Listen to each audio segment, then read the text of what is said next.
معاشرے میں برائی اور گناہ اس کو ختم کرنے کا ایک ہی طریقہ ہے،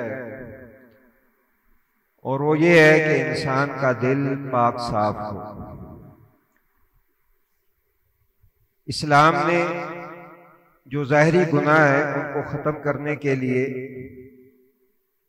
سزائیں اور قانون نافذ کیے ہیں، لیکن دل کے گناہ یہ سزا اور قانون کے ساتھ ختم نہیں ہوتے۔ ان کو ختم کرنے کے لیے انسان کو اللہ کا تقوی اور اللہ کا ڈر اپنے دل کے اندر پیدا کرنا ضروری ہے۔ یہی وجہ ہے کہ رسول اکرم صلی اللہ علیہ وسلم 13 سال تک مکہ مکرمہ میں آپ نے جو محنت کی اور کوشش کی، اس میں کوئی قانون نافذ نہیں تھا، کسی سزا کا نفاذ نہیں تھا، نہ ہی نماز، روزہ، حج، زکوٰۃ اس کے احکام ابھی قرآن میں اترے تھے۔ دو ہی باتوں پہ زور دیا گیا، ایک اللہ کی توحید پہ اور دوسرا فکر آخرت پہ۔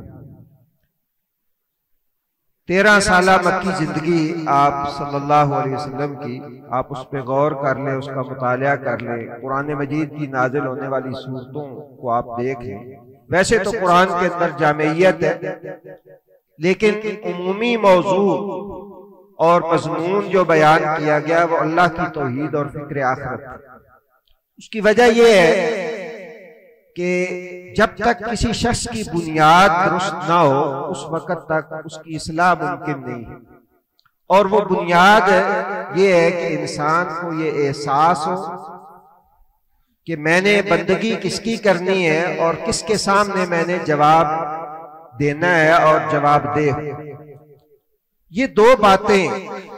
اگر انسان کے دل میں صحیح بیٹھ جائے، انسان کی زندگی سنور جاتی ہے۔ سیدنا ابو بکر صدیق رضی اللہ تعالیٰ عنہ سے بھی مروی ہے، غالباً مرفوع حدیث بھی ہے، کہ صلاح اول هذه الامت بالزہاد والیقین، کہ اس امت کا اول دور جو سنورا تھا وہ دو باتوں سے ہی سنورا تھا، ایک زہد سے اور دوسرا یقین سے۔ یقین محکم جو ہے وہ لوگوں کے دلوں میں پیدا ہوا کہ اللہ کے سامنے پیش ہونا ہے۔ یہ ایسا احساس ہے جو انسان سے رات کی تاریکی میں بھی گناہ چھڑوا سکتا ہے اور دن کی روشنی میں بھی گناہ جو ہے انسان کے دل و دماغ سے نکل سکتا ہے۔ بڑا معروف واقعہ ہے، رسول اللہ صلی اللہ علیہ وسلم کے ایک صحابی مسلمان ہوتے ہیں، اور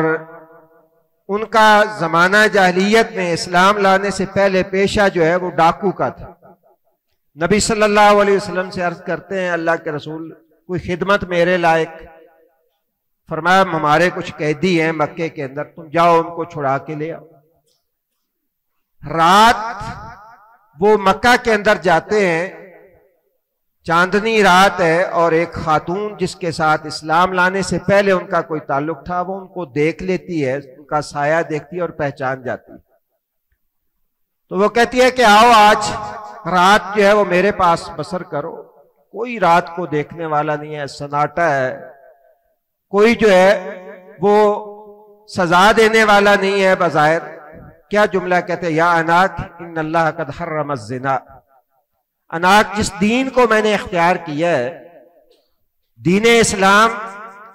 جس کا میں ماننے والا ہوں، اس کے مالک نے زنا کو حرام قرار دیا ہے، اس لیے یہ نہیں ہو سکتا کہ میں جو ہے وہ اس طرف ہوں۔ یہ وہ سوچ اور فکر جو ہے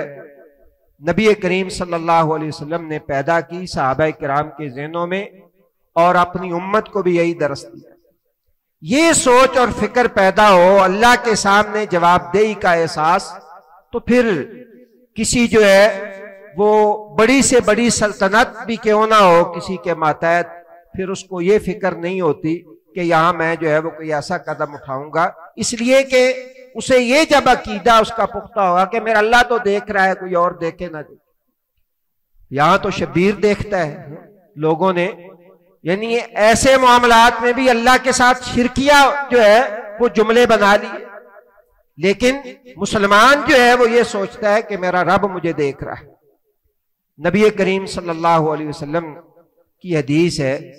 کہ یہ گناہ جو ہے یہ ایک دن میں انسان کے اوپر اثر انداز نہیں ہوتے، رفتہ رفتہ انسان جو ہے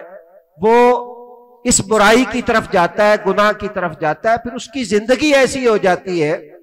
کہ وہ گناہ کو گناہ سمجھتا ہی نہیں ہے بلکہ گناہ کو نیکی سمجھنا شروع کر دیتا ہے۔ آپ سورۃ کہف پڑھیں، اس میں اللہ رب العزت نے فرمایا ہے کہ قُلْ هَلْ نُنَبِّئُكُم بِالْأَخْسَرِينَ أَعْمَالًا الَّذِينَ ضَلَّ سَعْيُهُمْ فِي الْحَيَاةِ الدُّنْيَا، کہ کیا میں تمہیں بتاؤں کہ سب سے زیادہ خسارے والے کون لوگ ہیں؟ فرمایا جن کے عمل دنیا میں ضائع ہو گئے، وہ گناہ کرتے تھے، سمجھتے رہے کہ ہم نیکیاں کر رہے ہیں، لیکن وہ نیکیاں تھیں نہیں۔ یہ انسان کی کیفیت جب پیدا ہو جاتی ہے تو پھر یہ احساس اور شعور ختم ہو جاتا ہے کہ میرا کوئی رب بھی ہے، میں کسی مقصد کے لیے بھی آیا ہوں، یا میری زندگی جو ہے اس کا مجھ سے سوال بھی ہونا ہے، پھر یہ احساس اور شعور ختم ہو جاتا ہے۔ رسول اللہ صلی اللہ علیہ وسلم نے فرمایا تُعْرَضُ الْفِتَنُ عَلَى الْقُلُوبِ كَالْحَصِيرِ عُودًا عُودًا، ہم گھر سے نکلتے ہیں، گناہوں کے فتنے ایک ایک کر کے، جس طرح چٹائی ایک ایک تنکے سے بنتی ہے، یہ ٹوٹ ٹوٹ کے انسان کے دل پہ پڑتے ہیں۔ بندہ چلا جا رہا ہے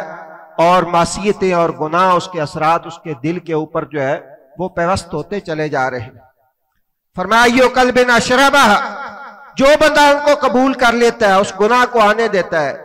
غلط نظر دیکھتا ہے، غلط بات سنتا ہے، اس پہ توجہ نہیں دیتا، وہ اپنے کام پہ چلا جاتا ہے، لیکن وہ اثرات اس کے دل کے اوپر جو ہے وہ نقش ہو جاتے ہیں۔ فرمایا پھر رفتہ رفتہ ایک وقت آتا ہے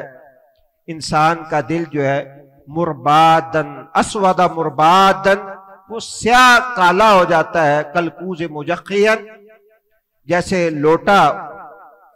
میل سے بھرا ہوا ہو تو الٹ جائے، آپ اوپر پانی ڈالتے رہیں پھر اس کے اوپر اثر نہیں ہو۔ کیا نتیجہ نکلتا ہے؟ لا یعرف المعروف ولا ینکر المنکر، فرمایا اسے نیکی اور گناہ کی پہچان ختم ہو جاتی ہے۔ یہ سب سے بڑی سزا ہے کسی انسان کو دنیا کے اندر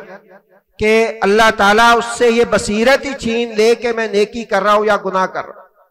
نیکی اور گناہ کی پہچان ختم ہو جاتی ہے۔ الا ما اتبع ہواہ، ہاں جو اس کی خواہشات ہوتی ہیں، پھر اس کی خواہشات ہی اس کا دین ہوتا ہے، پھر